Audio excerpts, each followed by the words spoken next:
रामपुर नाम का एक छोटा सा गांव था। उस गांव में दीपू नाम का एक मछुआरा रहता था। दीपू मछलियां पकड़कर और उन्हें बेचकर अपना जीवन यापन करता था। वह हर रोज़ सुबह नाव लेकर समुंदर में निकल पड़ता और शाम होने तक मछलियां पकड़कर लाता। बहुत सारी मछलियां हो जाने पर वह घर को निकल पड़ता। नाव ही उसकी आजीविका का साधन थी, लेकिन उसकी नाव बहुत पुरानी हो गई थी। दीपू को डर लग रहा था कि कहीं किसी दिन कोई दुर्घटना ना हो जाए, इसलिए उसने एक नई नाव बनाने का मन बनाया और बोला, नाव बहुत पुरानी हो गई है, आज जंगल जाकर नई लकड़ी लाता हूँ और नई नाव बनाता हूँ। अगले दिन वह मछलियाँ पकड़ने न जाकर जंगल चला गया ताकि नाव बनाने के लिए मजबूत लकड़ी ला सके और उससे नई नाव बना सके। नाव बनाने के लिए मजबूत लकड़ी खोजते खोजते वह जंगल के काफ़ी अंदर चला गया और रास्ता भटक गया। धीरे धीरे अंधेरा भी होने लगा। दीपू बोला, अब तो बहुत अंधेरा भी हो गया है और मैं भी काफ़ी थक गया हूँ और रास्ता भी भटक गया हूँ। क्या करूँ, कुछ समझ भी नहीं आ रहा। तभी अचानक बादल घिर आए, बिजली चमकने लगी और ज़ोर से बारिश शुरू हो गई। दीपू कहीं रुकने के लिए जल्दी जल्दी आगे बढ़ने लगा और बोला, हे भगवान, ये बारिश कहाँ से शुरू हो गई। अब तो जल्दी से जल्दी कोई रुकने की जगह देखनी पड़ेगी। उसे एक झोपड़ी दिखाई दी जिसकी खिड़की से लालटेन की रोशनी आ रही थी। दीपू उस झोपड़ी के पास गया और दरवाज़ा खटखटाया। तभी एक बूढ़े व्यक्ति ने दरवाज़ा खोला। दीपू बोला, बाबा, मैं बड़ी मुसीबत में हूँ और मैं यहाँ लकड़ी काटने आया था तो रास्ता भूल गया और फिर अचानक बारिश शुरू हो गई। ऐसी अंधेरी रात में जंगल में कैसे गुजर करूँगा। रात भर के लिए मुझे अपने आश्रय में रहने के लिए थोड़ी सी जगह दे दो।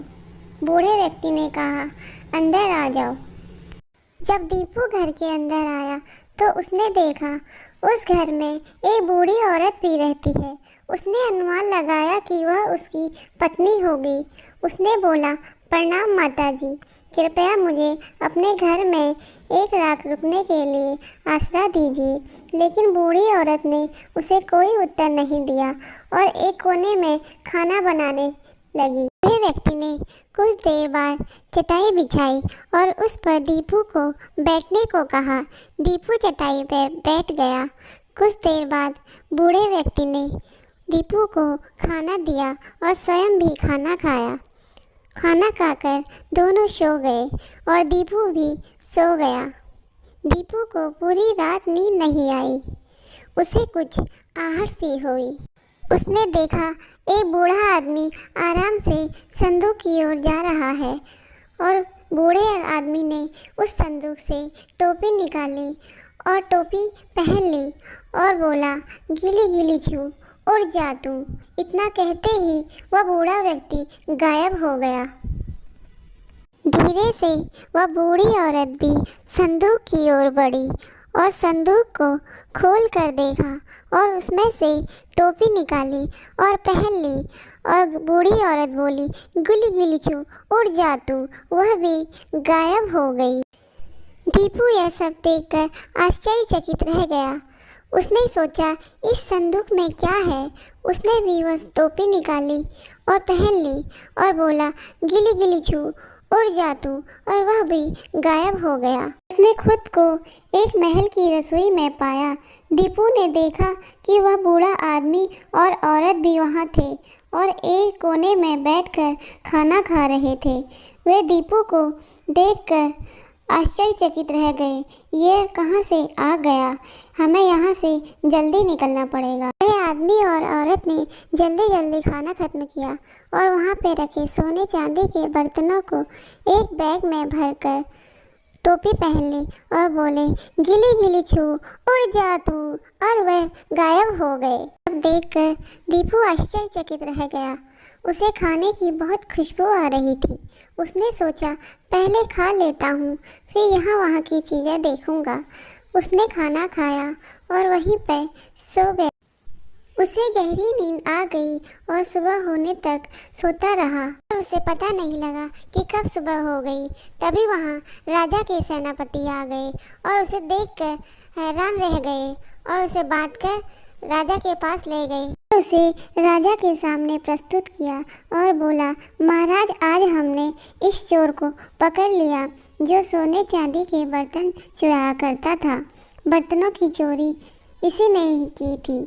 दीपू बोला, नहीं महाराज, मैंने कोई बर्तनों की चोरी नहीं की।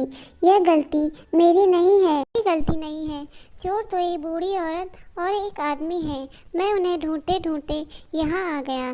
तभी महाराज बोले, अच्छा, अपनी गलती को छिपाने के लिए तू दूसरों पर इल्ज़ाम लगा रहा है।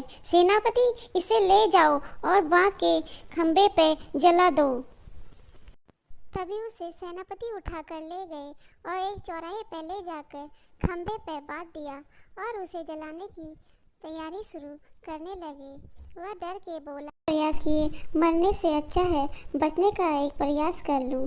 तभी दीपू महाराज को बोला, मृत्युदंड देने से पहले मेरी अंतिम इच्छा पूरी की जाए। महाराज बोले, अच्छा बताओ तुम्हारी अंतिम इच्छा क्या है? दीपू बोला, महाराज, मैं यह टोपी पहनना चाहता हूँ।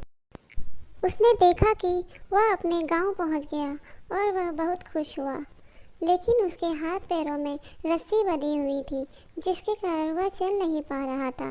उसने इधर उधर देखा तो उसे एक आदमी जाता हुआ मिला। उसने उससे कहा, अरे भाई साहब, कृपा करके मेरी रस्सी खोल दें, कोई चोर मुझे इस तरह से बांध के चले गए। उस आदमी ने उसकी रस्सी उतार दी और अपने रास्ते चल पड़ा। दीपू भी खुश हो गया। उसे नाव बनाने के लिए एक लकड़ी मिल गई और उसने उससे बहुत सुंदर नाव बनाई।